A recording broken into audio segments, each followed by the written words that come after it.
ಬಾಗಲಕೋಟೆ ಹಾಗೂ ದಾವಣಗೆರೆ ದಕ್ಷಿಣದ ಉಪಚುನಾವಣೆ ಕಾವು ದಿನೇ ದಿನೇ ಹೆಚ್ಚಾಗುತ್ತಿದೆ. ಈಗ ನಾನು ಸದ್ಯ ಬಾಗಲಕೋಟೆಯಲ್ಲಿದ್ದೀನಿ. ಇಲ್ಲೇ ಒಂದಿಷ್ಟು ಜನರನ್ನ ಕೂಡ ಮಾತಾಡ್ಸೋದಕ್ಕೆ ಪ್ರಯತ್ನ ಮಾಡ್ತೀನಿ.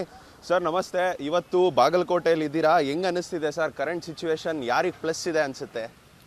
ಸರ್, ಕಾಂಗ್ರೆಸ್ ಪಕ್ಷದ ಇದು ಭದ್ರಕೋಟೆ. ಕಾಂಗ್ರೆಸ್ ಪಕ್ಷದ ಇಂದಿನ ಶಾಸಕರಾಗಿರ್ತಕ್ಕಂಥ ಎಸ್.ವೈ. ಮೇಟಿ ಅವರು ಈ ಬಾಗಲಕೋಟೆ ಅಭಿವೃದ್ಧಿ ಕಾರ್ಯಗಳಿಗೆ ಹಲವಾರು ಹಳ್ಳಿಗಳಿಗೆ ರೋಡ್ ಆಗಲಿ, ಕುಡಿಯುವ ನೀರಾಗಲಿ ಎಲ್ಲ ಸೌಕರ್ಯಗಳನ್ನು ಸರ್ಕಾರದಿಂದ ಒದಗಿಸಿದ್ದಾರೆ. ಅವರ ಅಕಾಲಿಕ ನಿಧನದಿಂದ ಅವರ ಕುಟುಂಬದ ಅವರ ಮಗ ಆದ ಉಮೇಶ್ ಮೇಟಿ ಅವರಿಗೆ ಇಲ್ಲಿ ಕಾಂಗ್ರೆಸ್ ಪಕ್ಷದ ಟಿಕೆಟನ್ನು ಕೊಟ್ಟು ನಿಲ್ಲಿಸಿದ್ದಾರೆ. ನಮ್ಮ ಕರ್ನಾಟಕ ಸರ್ಕಾರದ 5 ಗ್ಯಾರಂಟಿಗಳು, ಇಲ್ಲಿ 5 ಗ್ಯಾರಂಟಿಗಳ ಒಂದು ನಮ್ಮ ಸರ್ಕಾರ ಯಾವುದೇ ಒಂದು ಮಾತು ಕೊಟ್ಟರೆ ಅದು ಮಾತಿಗೆ ತಪ್ಪಲ್ಲ ಅಂತಕ್ಕಂಥ ಕಾಂಗ್ರೆಸ್ ಪಕ್ಷ, ಇಲ್ಲಿ ಕಾಂಗ್ರೆಸ್ ಪಕ್ಷಕ್ಕೆ ಹೆಚ್ಚಿನ ಅದ್ಭುತವಾದ ಬೆಂಬಲ ಸಿಗ್ತಾ ಇದೆ.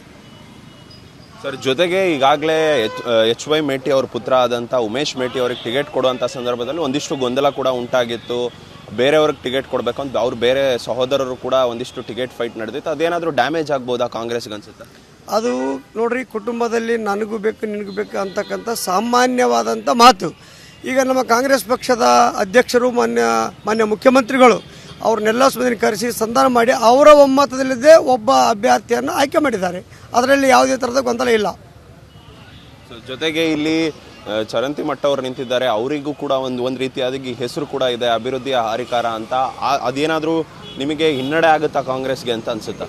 ಯಾವುದೇ ಕಾರಣಕ್ಕೆ ಹಿನ್ನಡೆ ಆಗ್ತಕ್ಕಂಥ ಮಾತೇ ಇಲ್ಲ. BJPಯವರ ಬರೇ ಸುಳ್ಳು, ಅವು ಯಾವುದೇ ಅಭಿವೃದ್ಧಿ ಕೆಲಸಗಳಿಲ್ಲ. ಯುವಕರಿಗೆ ಗೊಂದಲ ಪಂದ್ರಸ್ತಕ್ಕಂಥ ಕೆಲಸ ಮಾಡ್ತಾರೆ ಹೊರತಾಗಿ ಯಾವುದೇ ಅಭಿವೃದ್ಧಿಗಳ ಮಾತು ಅವ್ರ ಬಳಿ ಇಲ್ಲ. ಸರ್, ಜೊತೆಗೆ ಯತ್ನಾಳ್ ಅವರು ಬಿಜೆಪಿಯಿಂದ ಉಚ್ಚಾಟನೆ ಆಗಿದ್ರು ಕೂಡ ಇಲ್ಲಿ ಬಿಜೆಪಿ ಅಭ್ಯರ್ಥಿ ಪರವಾಗಿ ಬಂದು ಪ್ರಚಾರವನ್ನು ನಡೆಸ್ತಿದ್ದಾರೆ. ಇದು ಯಾವ ರೀತಿಯಾಗಿ ಪ್ಲಸ್ ಆಗ್ಬೋದಾ, ಮೈನಸ್ ಆಗ್ಬೋದಾ? ಸರ್, ಅವ್ರು BJPಯ ಕ್ಯಾಂಡಿಡೇಟಿಗೆ ಮತ ಹಾಕಂತ ಕೇಳ್ತಕ್ಕಂಥ ನೈತಿಕತೆನೇ ಅವ್ರ ಬಳಿ ಇಲ್ಲ. ಪಕ್ಷನೇ ಅವ್ರನ್ನ ಹೊರಗೆ ಹಾಕಿದ ಮೇಲೆ ಇಲ್ಲಿ ಬಂದು ಪ್ರಚಾರ ಮಾಡ್ತಕ್ಕಂಥ ಅವಶ್ಯಕತೆ ಬರಲ್ಲ. ಅದು ಬಂಡತನದ ಪ್ರಚಾರ. ಹಂಗಿದ್ರೆ ಫುಲ್ ಕಾನ್ಫಿಡೆನ್ಸ್ ಇದೆ ಇಲ್ಲಿ ಕಾಂಗ್ರೆಸ್ ಗೆಲ್ಲುತ್ತೆ ಅಂತ ಹೇಳ್ತಿದ್ದೀರಾ? 100% ಕಾಂಗ್ರೆಸ್ ಪಕ್ಷದ ವಿಜಯಮಾಲೆ ನಮ್ಮ ಉಮೇಶ್ ಮೇಟಿ ಅವರಿಗೆ ವಿಜಯಮಾಲೆ ಬೀಳ್ತದೆ. ಎಷ್ಟು ಲೀಡಲ್ಲಿ ಗೆಲ್ಲಬಹುದು ಅಂತ ಅನ್ಸುತ್ತೆ ನಿಮಗೆ ಗೆದ್ರೆ ಒಂದು ವೇಳೆ? ಸರ್, ಅಂತರ ಬಹುಮತ, ಯಾವುದೇ ಕಾರಣಕ್ಕೆ ಸೋಲಂತ್ರಿಲ್ಲ.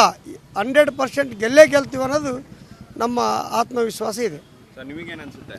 ಅಷ್ಟೇ. ಈಗ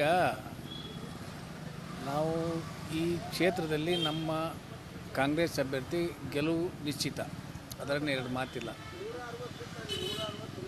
ಈಗ ನಮ್ಮ ಸರ್ಕಾರ ಪಂಚ ಗ್ಯಾರಂಟಿಯನ್ನು ಕೊಟ್ಟಿದೆ. ಆ ಗ್ಯಾರಂಟಿ ಮುಖಾಂತರ ನಾವು ಮನೆಗೂ ಕೂಡ ತಲುಪಿಸಿದ್ದೇವೆ. ಆದ್ದರಿಂದ ಇಲ್ಲಿಯ ಮತದಾರರು, ನಮ್ಮ ಬಾಗಲಕೋಟೆಯ ಮತದಾರರು ಕಾಂಗ್ರೆಸ್ ಬಿಟ್ಟು ಬೇರೆ ಯಾವ ಪಕ್ಷಕ್ಕೂ ಕೂಡ ಮತವನ್ನು ಹಾಕೋದಿಲ್ಲ. ಸರ್, ನಿಮಗೇನು ಅನಿಸುತ್ತೆ?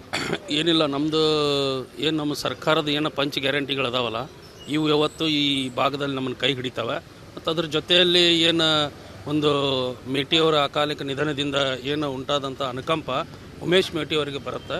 ಮತ್ತು ಅದ್ರ ಜೊತೆ ಎಲ್ಲ ನಮ್ಮ ಇವತ್ತು ನಮ್ಮ ಸಾಹೇಬರಾದಂಥ ಸನ್ಮಾನ್ಯ ಸತೀಶ್ ಜಾರಕಿಹೊಳಿ ಅವರು ಈ ಭಾಗದಲ್ಲಿ ಇಲ್ಲಿ ಉಸ್ತುವಾರಿ ಕೊಂಡಿದ್ದಾರಲ್ಲ, ಇದು ಉಸ್ತುವಾರಿ ತೊಗೊಂಡಿದ್ದಾರಲ್ಲ, ಇದಕ್ಕೆ 100ಕ್ಕೆ 100 ಗೆಲುವು ಮಾತ್ರ ಖಚಿತ ಐತಿ.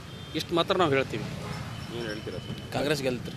ಕಾಂಗ್ರೆಸ್ ಗೆಲ್ಲುತ್ತೆ. ಹೌದು ಸರ್, ಕಾಂಗ್ರೆಸ್ ಗೆಲ್ಲುತ್ರಿ. ಪಕ್ಕ ಗೆಲ್ಲತ್ತ ಸರ್, ಪಕ್ಕ ಗೆಲ್ಲತ್ತ. ಯಾಕಂದ್ರೆ 5 ಗ್ಯಾರಂಟಿ ಏನಿದಾವಲ್ಲ, ಕಟ್ಟ ಕಡೆ ವ್ಯಕ್ತಿನೂ ಕೂಡ ಅದನ್ನು ದಿನನಿತ್ಯ ಬಳಸ್ತಕ್ಕಂಥ ಯೋಜನೆ, ಬಹುಮುಖ್ಯವಾದ ಯೋಜನೆ. ಯಾಕಂದರೆ ಉಪವಾಸ ಇರಬಾರ್ದು ಅಂತೇಳಿ 3 ಹೊತ್ತು ಊಟ ಮಾಡೋಕೆ ಅನ್ನಭಾಗ್ಯ ಆಗಿರ್ಬೋದು, ರಾಜ್ಯ ಸುತ್ತಾಡೋದಕ್ಕೆ ಏನೇ ಕಾರ್ಯಗಳಿದ್ರೆ ತಿರುಗಾಡೋದಕ್ಕೆ ಬಸ್ಸಿನ ಭಾಗ್ಯ ಆಗಿರ್ಬೋದು. ಈ ಪಂಚ ಗ್ಯಾರಂಟಿ ಪ್ರಮುಖ ಅಸ್ತ್ರ. ಈ ಅಸ್ತ್ರ ಮುಂದಿಟ್ಕೊಂಡು ನಮ್ಮ ಕರ್ನಾಟಕ ರಾಜ್ಯದಲ್ಲಿ ಗೆಲ್ತಾರಂತ ನಾವು ನಂಬಿಕೆಯಿಂದ ಹೇಳ್ತಾ ಇದ್ದೀವಿ ಸರ್. ಆಮೇಲೆ ಸರ್, ಇನ್ನೂ ಒಂದು ವಿಷಯ, ಸನ್ಮಾನ್ಯ ಶ್ರೀ ಸತೀಶ್ ಜಾರಕಿಹೊಳಿ ಸಾಹೇಬರು ತಗೊಂಡಂಥ ಉಸ್ತುವಾರಿ, ಅವ್ರು ತಗೊಂಡಂಥ ಲೀಡಿಂಗ್ ಎಂದೂ ಸೋಲ್ ಅನ್ನತಕ್ಕಂಥ ಮಾತೇ ಇಲ್ಲ. ಈ ಬಾಗಲಕೋಟೆ ಉಪಚುನಾವಣೆ ಉಸ್ತುವಾರಿ ಕರ್ನಾಟಕ ಸರ್ಕಾರದ PWD ಸಚಿವರಾದ ಸತೀಶ್ ಜಾರಕಿಹೊಳಿ ಅವರು ತೊಗೊಂಡಿದ್ದಾರೆ. ಯಾವುದೇ ಕಾರಣಕ್ಕೆ ಸೋಲಾಗಲ್ಲ, ಕಾಂಗ್ರೆಸ್ ಗೆಲ್ತದೆ. ಇಲ್ಲಿ ನಾನು ಒಂದಿಷ್ಟು ಕಾಂಗ್ರೆಸ್ ಮುಖಂಡರನ್ನು ಕೂಡ ಮಾತಾಡಿಸುವಂಥ ಪ್ರಯತ್ನಕ್ಕೆ ಮುಂದಾಗಿದೆ. ಮಾತನಾಡಿದಂಥ ಸಂದರ್ಭದಲ್ಲಿ ಅವ್ರು ಹೇಳೋದೇನೆಂದರೆ, ಅವರ ವಿಶ್ವಾಸ ಕಡಾಖಂಡಿತವಾಗೂ ಕಾಂಗ್ರೆಸ್ ಅಭ್ಯರ್ಥಿ ಇಲ್ಲಿ ಗೆಲ್ತಾರೆ ಅನ್ನೋ ಒಂದು ವಿಶ್ವಾಸದಲ್ಲಿದ್ದಾರೆ. ಜೊತೆಗೆ ನಮ್ಮ ಗ್ಯಾರಂಟಿ ಸ್ಕೀಮ್ಗಳನ್ನು ಈಗಾಗಲೇ 5 ಸ್ಕೀಮ್ಗಳನ್ನು ಕೊಡ್ತಾ ಇದ್ದೀವಿ, ಇದು ಸಾಕಷ್ಟು ನಮಗೆ ಅಡ್ವಾಂಟೇಜ್ ಆಗಿ ಸಿಗುತ್ತೆ. ಜೊತೆಗೆ ನಮ್ಗೆ ಈಗಾಗಲೇ ಎಚ್ ವೈ ಮೇಟಿ ಅವರು ಕೂಡ ಸಾಕಷ್ಟು ಕೆಲಸವನ್ನು ಇಲ್ಲಿ ಮಾಡಿದ್ರು. ಹಾಗಾಗಿ ನಾವು ಗೆಲುವು ಸಾಧಿಸ್ತೇವೆ ಅನ್ನೋ ಒಂದು ವಿಶ್ವಾಸದಲ್ಲಿ ಕಾಂಗ್ರೆಸ್ ಮುಖಂಡರು ಕೂಡ ಇದ್ದಾರೆ. ಕ್ಯಾಮ್ರಾಮನ್ ಕುಲಕರ್ಣಿ ಜೊತೆ ಓಂ ವಿವೇಕ್, ಆದಿತ್ಯ ಕಾರ್ಲೇಕರ್, ಅಶ್ವವೇಗ ನ್ಯೂಸ್, ಬಾಗಲಕೋಟೆ.